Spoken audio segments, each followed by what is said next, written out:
So, Sheikh, the Prophet ﷺ, he said, Al-ithmu mahaka fi sadrik.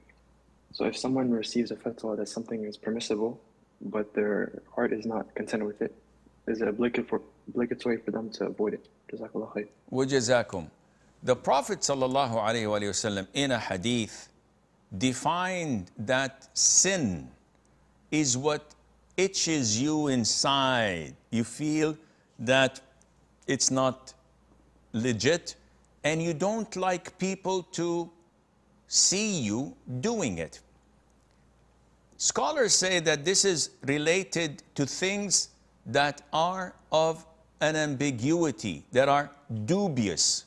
Because in the hadith of Nu'man ibn Bashir, may Allah be pleased with him, and with his father, he said that the Prophet ﷺ said, Al-halalu bayyin, halal is crystal clear.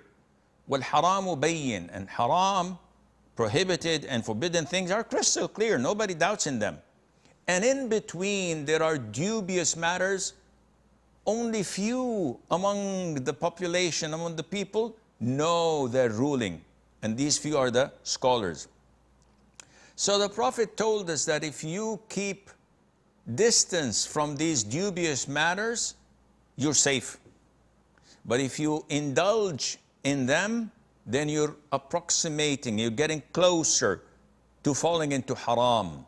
So this, when you hear a fatwa, if you're a layman and the fatwa that is given to you is by your own scholar that you trust his knowledge, his religious commitment, his wisdom, and you know that he is a reliable person, but you don't like his fatwa, we have to look into what he has given you. If it is related to something of your own preference, meaning that if the Sheikh tells you that it's okay to eat in outlets in Europe and in America, and the meat there is halal till proven otherwise, this is a valid fatwa, the fatwa of Sheikh bin Baz, of Sheikh bin Uthaymeen, and this is what the Quran and the Sunnah dictates.